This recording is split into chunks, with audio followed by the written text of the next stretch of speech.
Okay. Take two. Okay, welcome. Tonight we're starting on the Jewish Course of Why, Jewish Learning Institute's The Jewish Course of Why. My name is Chaplain David Grossman, and looking forward to reviewing with you all kinds of interesting topics. So this class is actually a culmination of a bunch of different reviews that were done. Basically, a lot of people were pulled and asked, what are the big questions you want answered about Judaism, and taking some of the top run of those questions and dealing with them. God willing, you've all received your textbook for the class, and you'll be able to look at that one. We're going to start off on student page number 2. And the first question, of course, is like, well, why are we asking why? Isn't Judaism all about a belief system? And so, yeah, that's a really good question. Should we really be asking why? One way of answering the question is that it would truly be ideal if people did not ask why. But that'd be a ridiculous request, because people are intelligent, and if you don't address the question, then that can also turn people off. But before we go any further, I want to hear from the group. Like, what is your experience with the Jewish question, why? Is that a good thing? Is it a negative thing? What are your thoughts? Please unmic and unmute and share. I think it's a very good thing. Why? That's a good question.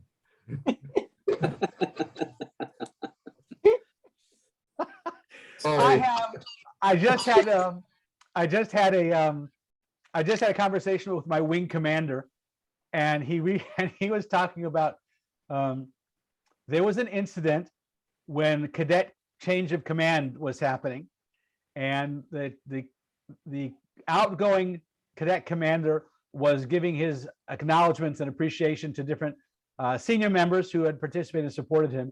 And he commented, and I want to thank Chaplain Grossman, who has yet to answer any of my questions directly, but who has somehow successfully, steered me in the right direction without ever actually answering a question.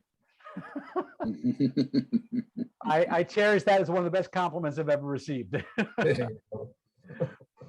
But why is it, if it's a belief system, if Judaism is a faith, how can we ask why? It's more than that. It is more than a faith. Blind faith gets you into deep trouble. So if you do not question what is thrown at you, well, then you're a bit gullible. So questioning is good. Asking reasons for whatever we do is good. There's too much of this unquestioning obedience. Remember where I was born. So absolutely keeps you out of trouble by trying to make sure you're understanding, what it's about, what the reason's about. As someone posted within the chat group, and everyone should be able to see it, it's also a good thing because it helps us examine our own motives. Where are we really coming from in all this as well? But I want to ask the question, go ahead, Judy. It also helps clarify. Judaism is a belief system, but it's also a way of life. And if you don't question, you may not fully understand what the way of life is. And right. you may say, okay, I can't do that because I don't get it. Good. So it's asking questions to better understand and know what we do and why we do it helps to motivate you as well. And as George is mentioning, they're understanding and contemplating the meaning of what we're doing as well. So that's a deeper aspect of the whole piece as well. Absolutely. That wasn't George, that was me. That was not me. There's another George. We got two Georges. Yep. Excellent. So, Rabbi, yes. Also, it gives clarification and rationale and a better understanding to what the situation is or what you're doing. It helps clarify things. Clarification, rationale. What does clarification and rationale actually do for you? For me, when I was learning, taking the Torah, taking the kosher cooking class, it gave me the understanding why we're doing this way. because I come out of a family of restaurants and we did it this way. But to understand the kosher way, the kashrut way, it gave me a better understanding and clarification. And being a food inspector, I kind of wish I knew that better, because it would have helped me better as a food inspector to understand why we're doing things in the military this way and not doing it this way, which is much better. Very good. Very good. So so I want to take that same concept you were saying and rephrase it by saying, the more we understand, the more we can buy into or become motivated by the deeper understanding. Right. Why are you equating asking questions, the asking of the question, with the development of the understanding? If you ask questions, you get somebody else's opinion. That doesn't necessarily lead to understanding. So when you go into a situation where, and not an adversarial debate, but when you go into a debate situation, you always want to seek to understand the other person's perspective, because the more you understand their perspective, that gives you material with which to work for, right? So when we look at conflict resolution, well, we can't reach a resolution of a conflict if we don't understand the other person's perspective. Mhm. Well, sometimes when we ask questions, we're not looking to understand the other person's perspective. We are looking for ways to convince them that your perspective is correct. Sounds like a legal way of asking questions. And is a rabbi any different? So yes, exactly. You know, sometimes it's understanding so you can bring them onto your side, right? But either way, it's seeking to understand. I think it's more seeking to learn. Well, it's a way of also admitting your ignorance sometimes. You know, when my mother passed away, I was not raised religiously. So all of a sudden she passed away. I have to arrange the funeral for her. I've already done some of that before, but I wasn't sure what all the details, the rituals were, sitting Shiva, all that, you know, and the thing with covering mirrors in the house and all of that. So I found a book in the bookshop, The Jewish Mourner's Book of Why. So you don't want to mess up. So even if you don't necessarily agree with it, at least you understand why you did it, and especially when you want to avoid something that might be a problem, you can do that. So that's a more basic thing than maybe a fully understanding, but it's sort of keep you out of trouble, at least with me. Right. So sometimes it's trying to understand what's appropriate in this time and place, and to make sure you're doing what you feel you should be doing based on the values that you've already shown respect for. That's one part of it. Let's look into page 2 of your text, and let's actually look into what Maimonides says in the Mishnah Torah. So Maimonides says that although all the supra-rational laws in the Torah are decrees, so these are the ones which you don't logically understand the purpose of them. So he says, as I have explained elsewhere, it's appropriate to meditate upon them and, wherever possible, provide a rationale. Indeed, the sages said King Solomon understood many of the rationales for the supra-rational statutes of the Torah.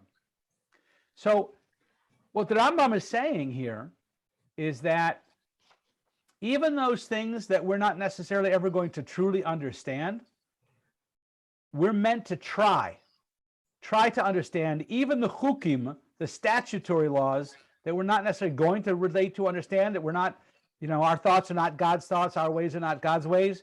But at the same time, there's a purpose to understanding, to questions, to seek deeper, to understand the motivations behind and the reasons for something as much as we can. And that itself gives us a better handle of the law. the mitzvah, the commandment itself, to try and understand them. Even though we're not going to understand the infinite reason for it, we want to do as best we can with what it is, right? So the Rambam is saying that we ought to ask the question why. And Judaism does not have a reactive approach to questions. Judaism actually encourages one to question, to seek, to try to understand. It's not a concession to human weakness. It's actually an ideal. We want you to ask why because we want you to seek understanding. So, why? Why do we want to do that, right? God wants. Back up a minute, Yes. Chaplain. As you're talking about this, I kind of have in my mind is running to the theme of trying to explain the inexplicable. And that gets right back to your opening comments about the Texas tragedy. You know, how would you explain that? There may be no explanation. So my question is this search for understanding broader than a specific question, but more of trying to find a framework in which you can make sense out of the nonsense, truth out of the fabrications, understanding out of that which is not understandable, and in some sense, find a path for yourself as you go through the morass that is actually life. Beautifully spoken. Beautifully spoken. Absolutely. Absolutely. You know, there is a value to blind faith, but not on its own. Not on its own. We have to seek to understand. In fact, we'll come back to this later, but we're coming up to the holiday of Shavuos, and Shavuos is celebrating the giving of the Torah. And the Medrash tells us that God offered the Torah, so to speak, to different nations of the world, and each one asked, well, what's in it? What is it going to require from me? And what are the benefits for it? And they would do essentially they would run a cost benefits analysis and opted out. Whereas the Jewish people said, Nasa v'nishma. Our response is, we'll do what you say because it's coming from God, and we'll seek to understand. But noticing that the commitment comes first, and only after the commitment is the seeking to understand. So, Nasa v'nishma, we will do, and we will seek to understand. Yeah. So I can understand. Yeah, I can understand. If you say why before, then it's a challenge. So, well, why should I do that? When you say, when you do that, it's like to know why. Right. So you start to do it, and then you start to say, I want to know more about this. I want to learn more about this. I want to understand the meaning behind it. I want to understand the benefits of it. But you start off by doing, and then you seek to get a deeper appreciation and understanding and value for it. But the bottom line benefit of trying to contemplate, understand the rationale for God's laws, it comes down to God wants a relationship with the whole you. It's all about the relationship with all of you. God wants human beings to perform the mitzvahs out of a state of kabbalas oil, of accepting the yoke of heavens, emotional and logical connection. It's only then that the full person connects with the mitzvah. If a person puts away his feelings and his thoughts about serving God, a huge part of his identity are not drawn in. They're not binding with God. It's God's goal to elevate mankind, but all of us, not bypassing us, but including us, engaging us. So Jewish education essentially is built on a foundation of asking questions. Where do you see this? When you think about this, like where do you see the foundation of Judaism being all about asking questions? Where do we see it, the asking of questions? Yeah. Right off the bat, Manishtana, the whole Passover, Haggadah, the whole Seder We put out salt water so the kids and dunk in it so the kids will ask about it. You know, we set up the kaira, the Seder plate, so people are going to ask about it. We want to engage the question. And we do that from the very beginning, from the very outset. We want to ask those questions. You can even go back to the idea of Moses coming across the burning bush, right? You see a burning bush and a bush is not being concerned. You got to ask the question, why? What is going on here? Draws you closer. Once you get in, then you start the conversation. But the way this is set up is really engaging us from the very get-go. Unlike many other faiths where you have a prophet who has this divine revelation and then follows the idea, Judaism begins with Abraham, and Abraham asked the questions himself. He said, why are people worshiping the sun? Every night the sun gets pushed aside by the moon. Why people worship the moon? It gets pushed aside by the sun. People worship the clouds, but the clouds, they disappear, they dissipate. And he's looking at all these things that people are worshiping, and it's like he's asking why. And he comes to his own conclusion that there's got to be something bigger than all of this. You can't look at a beautiful piece of art and assume that it got spattered together by accident. There's got to be an artist. But it's the seeking to understand, the essence of seeking to understand, that's the foundation of all that we're doing. So, yes, asking the why question, asking to understand, it is totally a Jewish thing. It has been since the inception of Judaism. And the purpose of asking the questions is to get a deeper appreciation for the value, to build a deeper relationship with God from the get-go. Let's look at page number 3. We're going to read here a text from Lord Rabbi Jonathan Sachs, who was the previous chief rabbi of the British Commonwealth. He writes here in his introduction to Haggadah, there are 3 conditions, though, for asking a Jewish question. The first is that we seek to genuinely learn, not to doubt, not to ridicule, not to dismiss, not to reject. And that is the wicked son of the Haggadah. He asks not out of a desire to understand, but as a prelude to walking away. And I've seen this so many times. Someone who's already made their decision, they don't want a part of this, and they're asking all these questions. They're not listening to the answers. They're not actually seeking to understand it all. They're just trying to come up with rejections, and that's what they're throwing out. And they're not asking answers for answers. So that's first. It's got to be a legitimate curiosity, seeking to understand. Second, we have to accept the limits to understanding. Not everything is intelligible at any given moment. There are scientists at the beginning of the 20th century who believed that virtually every major discovery had already been made, not suspecting that the next 100 years would give rise to Einstein's relativity theory, Heisenberg's uncertainty principle, Gödel's theorems, proof of the Big Bang, origin of the universe, the discovery of DNA, decoding of the human genome. In relation to Torah, many German and American Jews in the 19th century could not understand Jewish prayers for a return to Zion. And they actually deleted them from the prayer books. These facts should induce us to a certain humility. Not every scientific orthodoxy survives the test of time.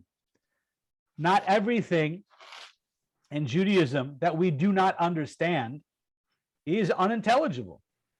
You just don't understand it. I just don't understand it. But that doesn't mean it's not unintelligible, that it's not understandable. The very features of Jewish life one generation finds difficult, the next generation might find the most meaningful of all. Faith is not opposed to questions, but faith is opposed to the shallow certainty that we understand all that there is. This requires humility. That can be a tough nut to swallow sometimes.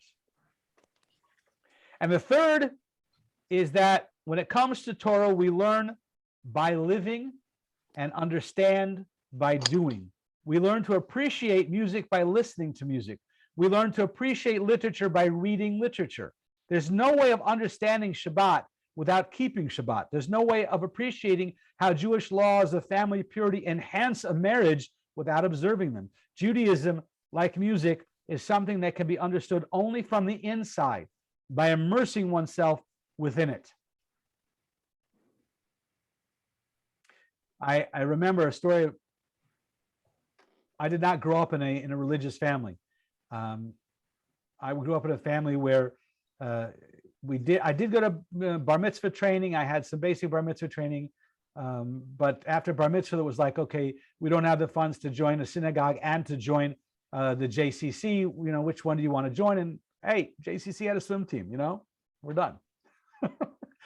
So from that background, later when I ran into Chabad on college campus and I got involved and started learning and got interested, I went off to just a 1 semester leave of absence from college to check out the Rabbinical College of America in Morristown.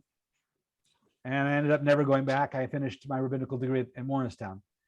But I remember coming home fanatically religious, and my parents like, whoa, right? But my dad asked this question, like, what is attracting you to all this? Why? And God, God bless him, he was a chemical engineer and very much processed things engineerically. We have a plethora of engineer jokes from home, but one of the things that I explained to him in a framework that he could understand at the time was that when you go to a wine tasting event, there's a way to learn the wine. You slush it around a little bit and you inhale the aroma. The first sip is done like a good whiskey. You breathe it in with air as you take it in. You don't swallow it immediately. You let it affect the palate. There's a way you do that. And between wines, you have some mild crackers and some bland cheese. And that clears the palate. And then you can try the next wine. But if you insist on eating garlic, if you insist on eating onions, there's no way that you have any chance of gathering an appreciation for the wines or the distinctions between the wines you're trying. And when I explained that to him, it was like, okay, I get it. It was something he could relate to without putting on tefillin regularly, without keeping Shabbos, without lighting the Shabbos candles, without giving tzedakah every day. You don't appreciate and feel the benefits of those without being totally immersive in them. So given these caveats, Judaism is a faith that more than any other values the mind, encouraging questions, engaging us in the highest level of intellectual rigor. Every question asked in reverence is the start of a journey towards God, and it begins with the habit that on Pesach, Jewish parents teach their children to ask, and thereby to join this never-ending dialogue between human understanding and the divine. So, as we pursue our questions, our classes on the Jewish way of why, I do want to give a caveat. I've only been studying this for 40 years. There's a lot I don't know. Only 40? So maybe I'll have some questions, have some answers, but I don't have the answers to everything. I'm okay with that, and we'll give it our best shot. So, page number 5.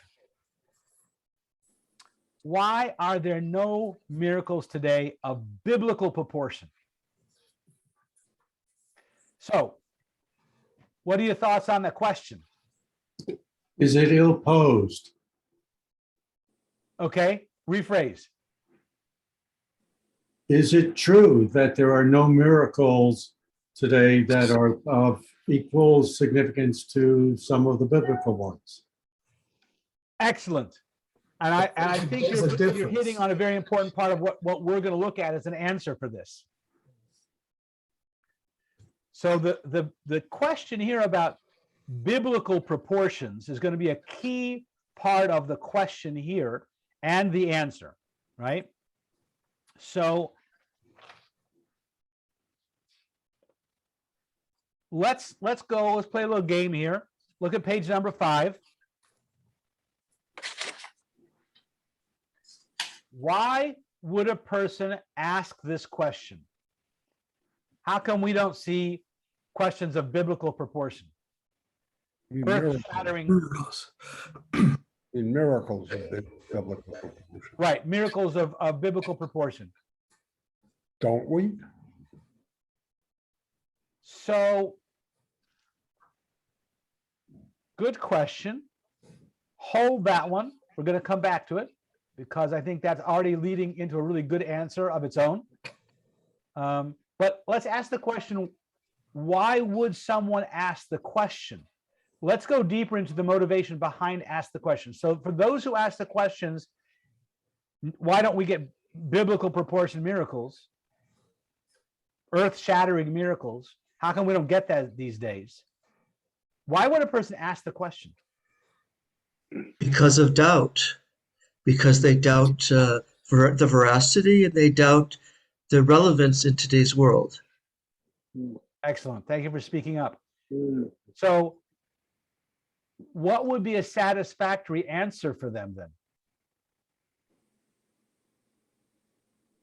Change your perspective and definition of what a biblical proportion is. Good. Good. Let's go to page 6. Let's talk about miracles for a second. What are the advantages of in-your-face miracles? What are the disadvantages of in-your-face miracles? Now, when we talk about miracles of biblical proportion, we're talking about earth-shattering. We're talking about events that cannot be considered coincidental. You know, something like, you know, the splitting of the Red Sea, something like manna in the wilderness, feeding millions of people every day for years. You know, biblical miracles of biblical proportion. What would be the advantage of having that type of miracle? You don't have to worry about the reason behind or the cause behind it. You accept it for what happened, and you don't worry about it further. It's so awe-shattering. Yeah. But doesn't it? It seems to me it's proof of Hashem's existence. But does Hashem have to prove to us that He exists? He is. Okay, but that gives you the idea of, you know, it's an undeniable proof. Yeah. You know, when it breaks ends, right? Okay, good. Let's take one specific example. Go back to the defeat of the British in the Revolutionary War. A lot of people would say, in fact, Washington specifically said, and the founding fathers said, it was through divine providence that we were able to defeat the mightiest army on earth. Yeah. You could say similar things to some of the Israeli victories against the Arabs. They weren't supposed to win any of those wars by numbers, but look what they did. It's interesting because I remember, and most of us here are, I'm going to say everyone here is old enough to remember Entebbe. Yeah. And at the time, everyone was like, clear miracle, clear, obvious miracle, in-your-face miracle. And then within a week, it was all about Israeli prowess. Thank you. I think the necessary spot to pull that off was in and of itself a miracle. Yeah. Absolutely. Absolutely. So again, we're playing with the idea of what's the advantage of a miracle is it's undeniable. It's powerful enough that there's nothing to work against. What's the disadvantage? What's the disadvantage of a miracle? It can lead to apathy. It says, well, God's going to take care of everything and I don't have to do anything. We see that a lot today. Yeah. Instead of trying, you say, if you don't try, so I'll wait, God will do it for me. So kind of like playing lotto. Yeah, So that, it creates reminds me apathy of and it creates a lack of taking responsibility ourselves. yeah, that reminds me of the apocryphal story of the drowning people on a rooftop in the New Orleans flood. Comes by to pull them off the roof and they say, no, God will save us. Helicopter comes by, take them off the roof. Oh, no, God will save us. And then they drown. They get up to the gate and they ask, now, how come you didn't how come you didn't get on the boat? Well, we were waiting for God to save us. Who do you think sent that? The boat. Right. So God turns around and says to them, I sent a boat, I sent a helicopter. What else do you want? That's Rabbi, when you, the danger of blind faith. Rabbi, when you say, You got to participate. Because that's what people expect it to be like. Biblical proportions means to them God himself, not anyone else, but God himself comes down with his giant hand and lifts you up. Well, there are instruments of God. There are other instruments. The whole world in a way is an instrument of God. So, and that's what we're going to come back to. I just want to share a quick joke about the guy who bought the lottery ticket, and he was so destitute and he was so poor and he didn't win the lottery. He didn't win the lottery, and I think I ruined the joke already. The guy is praying. How come? He prayed, God, I'm so poor. Why couldn't you? I pray every day. Why couldn't I win the lottery? And the answer is, first you gotta buy a ticket. If you don't play, you get what you don't play. Why do you keep on saying, with regard to a miracle of biblical proportions, that it is undeniable? What is undeniable? God's involvement. I beg your pardon? God's involvement.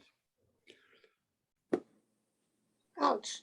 Is it undeniable because we have no other understanding except God's involvement, or we just haven't yet learned enough? So we chalk it up to God's involvement. So when we talk about the miracles of biblical proportion, they're so powerful that there's no human explanation possible for that to exist except God's involvement. But there are so many things throughout recorded history for which there was no explanation until we found an explanation. And so, pardon? I'm sorry?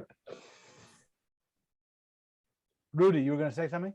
Yeah, the answer to that is we didn't find an explanation because we didn't ask the question why soon enough. Okay. But proportion miracles, I think, would also kind of scare the living daylights out of us because generally speaking, they're cataclysmic. And cataclysm and human beings don't go so well together. I mean, that's like poking in an ant pile, not so good for the ants. Let's look at page 7. Let's look at page 7, right?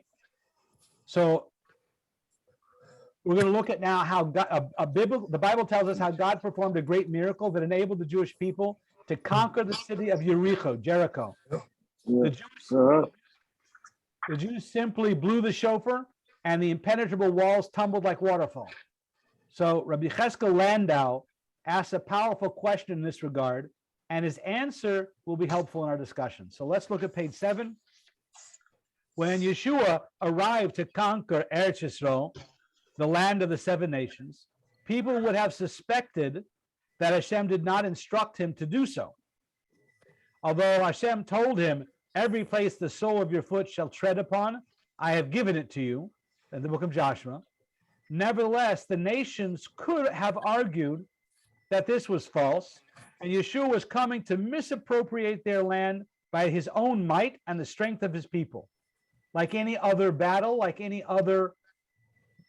for grounds that people have had for centuries and centuries, for thousands of years, right? But this is specifically why Yericho, the border city, the first city to be taken, was not conquered by natural means. Jews did not scale its walls, did not crash the gates, did not lay a prolonged siege until starving inhabitants would force to open the city. They walked around the city 7 times. They sounded their shofars, and the walls miraculously fell. It says in the book of Joshua, the people shouted when they blew their shofars, and it came to pass when the people heard the sound of the shofar, the people shouted with a great shout, that the wall fell flat. So the people went up into the city, every man straight before him, and they took the city. With this, all the nations saw this was not a natural conquest, and that human prowess was not responsible for this. They realized it was a divine miracle, and that God willed Yeshua and the Yidden take the land. Why we do not find Yeshua conquering any other fortified cities through this miraculous means. He conquered them in normal warfare. But God had already broadcast at the outset of the conquest that Yeshua was a divine messenger with respect to this war, and it was unnecessary to repeat the message each time. For a legitimate message of God would not contravene God's wishes and would not conquer that which God did not command him to conquer. So what we're bringing out here is the essential understanding we gain from this text is that the primary objective of miracles is not to obtain a certain outcome. God didn't need to save the Jews by splitting the Red Sea. He could have sent a fleet of boats. That happened in the beginning of World War II with England, right?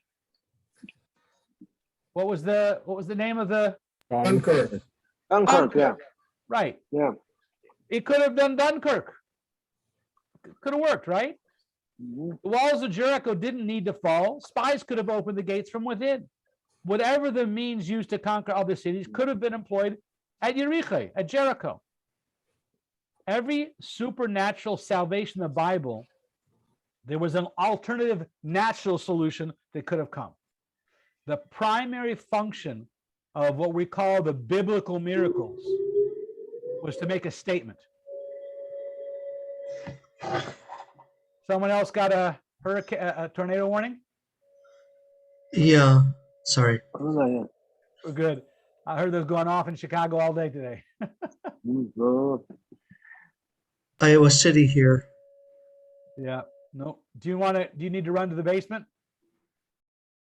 I don't know. Well, we'll be recording this and I'll post it to the YouTube channel and send a note out later. So if you want to go downstairs, please, by all means, be safe.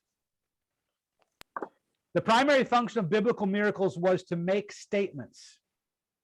They were broadcasting something God wanted people to know. In Yeshua's day, it was the fact that God was giving Israel to the Jews. With the Exodus, it was a message that God exists and he controls the world. With the manna in the wilderness, it was that God is the provider of our needs. When God needs to make a statement, he performs a miracle. When he does not need to make a statement, he does not perform a miracle, and he achieves his objectives by employing a solution that falls within the guidelines of nature. This is an important part, right? In the earliest days of our natural history, God performed many miracles of biblical proportion because these statements laid out fundamental principles of our faith. The rightful claim of the Jewish people to the Holy Land had to be established. That this was a divine decree. The tumbling of the walls of Jericho provided that. Then the task was given to our ancestors to pass down these vital messages to future generations. He got it to Levincha, and you will tell your sons. God was not going to make these overt proclamations every time, every generation, all over again. Instead, God relies upon us to convey these messages to the future generations. And that's why so much emphasis during our Pesach Seder is to tell the story of Yitzhak Mitzrayim, the story of Egypt and going out of Egypt and the coming to Israel. This is the responsibility for us to share, because God does not need to make the statement again. He's done it before. That stands. From there on out, it can all happen by natural means. But you could say, hey, I'm missing out. I mean, my generation, we didn't get overt miracles, in-your-face miracles. And I'd like that. You know, I think it'd be inspiring every once in a while to have this in-your-face miracle that proves beyond a shadow of a doubt that God's there. And you know,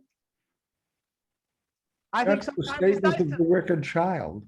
say again. Yeah. That's the statement of the wicked child. This is what It's God like- did for you, not for me. Like magic tricks in a way. You ever see that movie, Oh God, with George Burns? Of course. At the very end, and he's in the courtroom, and they're trying to, he's got this, is he really God or not? Just make a miracle, and he picks out a deck of cards. Pick a card, any card. And then he flips over, and they're all the same. There. Miracles you want, huh? Exactly. Right. And so we have to think back on the biblical miracles were the ones that basically made a statement, and that statement stands for all time. But come on, I would like sometime that Yeah, but public- to do another take on it, can't you put like a parent and a child relationship? And when the child is very little, the parent is doing all these things with the child, and the child is constantly looking up to the parent, and the way the child is looking for approval of the parent. So in a way of letting go, but still being there, the parent is still performing, but it's trusting that what it is expounded on the child is enough, that the child would trust in the parent, and that would continue through the life. And the parent doesn't always have to have hands-on with the child, but that doesn't mean that the parent's not there. Last night in our character development class with my cadets, there was a beautiful moment where one of the older cadets took command of the situation, and I do a leadership training program activities with the cadets after character development, and then we debrief them. And so I presented a problem, and they had to do whatever they had to do, and they had to do it within the time frame I'd created, because that raised the stress level and the feeling they had got it done, and they've only got 30 seconds to get it done in. And that created the environment to enhance the performance. One of the older cadets started telling everybody what to do, but the time did not allow for him to get this all done within the time frame given. And so one of the cadets brought out, and then we did it a second time, we did it a third time, and they did much better. And in the debriefing, the cadets pointed out, if each of us took responsibility for ourselves and the people right around us, we got the task done, not in 2.5 minutes, but under 30 seconds. When we had one person who had to tell all 30 people what to do, it took much longer. But for that older, higher ranking cadet to be quiet and step out and let other people make some decisions and work this out themselves, that was hard. And that was a leadership skill he had to learn, is that sometimes you've got to step out of the position to let other people work it out, and together they can get it done much faster. What's his name? Tom Sawyer? Yeah, that was.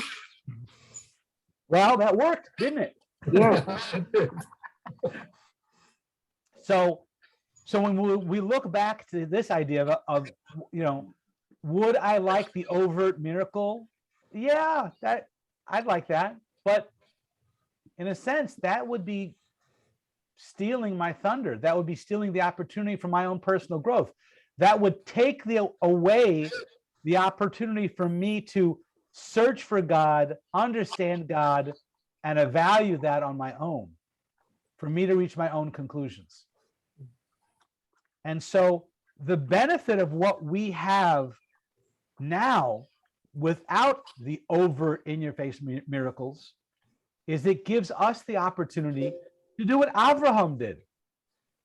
Ask the questions, search deeper, try to understand, look at what's going on. And this means that if we look at the divine providence, the coincidence that happens all around us all the time, if we start paying attention to those, we can reach what actually is a deeper appreciation of God. And we see this within the whole story of Purim. Purim is the one book of the entire Bible's books that God's name is not even mentioned. And the whole miracle of Purim comes about in the guise of nature.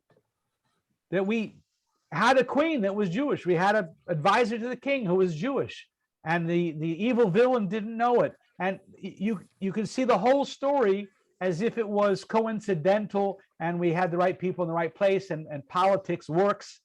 You could do that if you want. But if you look at it clear enough and deep enough and think about it, that was nothing short of miraculous. What about the example that you just gave us about the path to the Golan Heights? It wasn't created by Israel. It was created for another purpose. The But path, if you look at it overall, Hashem had that created, and Israel was able to use it to win a war. right, that path was from Damascus into Jerusalem. And so through the 67 war, we were able to actually step in and make that because of a road that was paved for totally different reasons. Not. Right. Exactly. So what it really comes down to then is that the advantage of not having overt miracles means that we have the opportunity to dig deeper and build a deeper relationship with God because we put in the effort, because we sought to understand, we asked the questions why, because we went deeper and we didn't just accept an outright miracle and it changed everything right there, we're done. No. So the real question isn't why there are no longer miracles of biblical proportions, but why there ever were miracles of biblical proportions. And that comes back to, in our formative years, they were there to make a statement. Now they're not only they're not necessary anymore, they're actually counterproductive because we're past that stage. As the example given David earlier, we're not children anymore. We're a developed nation and we don't need that, direct parent in your face intervention. Rather, we need to be able to reflect and appreciate the things that are happening. And we've talked about in some of our classes before, the capacity to actually appreciate the sunrise as a beautiful, amazing divine event. Off topic for just a second, I'm going to share something.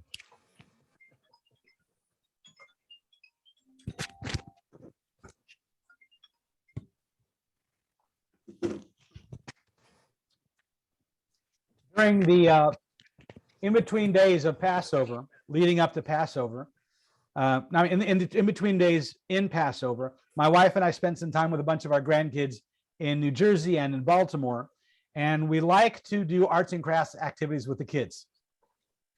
I've done this for years with my own kids, and every time we have an opportunity, we try and do different arts and crafts. So I want to share this with you. This is called pouring art. Poured art. Poured art is where you take acrylic paints and you put them into a cup, and then you pour them over the canvas, and then you move the canvas around so that it pours, it slides, it moves itself around. Oh, okay. A And little away from the camera. It's It's on the focus.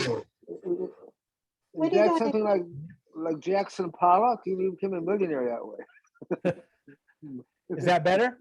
no. No, it's still blurry. No, Still Blurry. blurry. no, yeah. Yeah, that's better. That's better. That's Yeah, better. that's now, yeah. At an angle, you're at an angle. Just up a little bit. Farther About away. about 5 degrees to the right, to the left. Yeah. And 2 farther inches up. away. Farther away. Farther.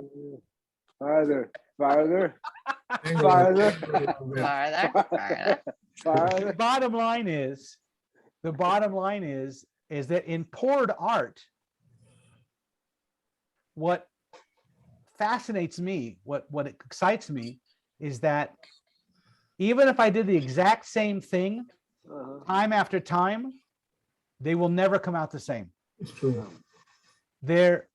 Each of the different colors has its own density, has its own viscosity. Viscosity. Yeah, exactly. And then some of them I also mix some oil in, so it also changes the viscosity. And so each time when you pour them, you begin to see some of these waves. And to me, it's a spiritual thing, because it's divine, the way nature moves those colors into these different shapes and patterns. And some colors come through the others and some not.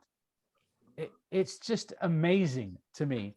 I'm sure they all have physical explanations that Sort can of be like- mathematically calculated.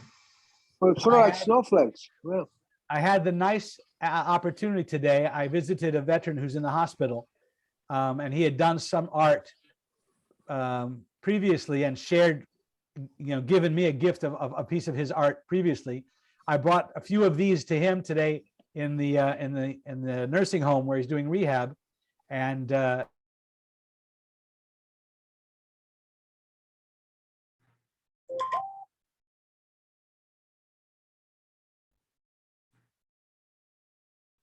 I think the system froze.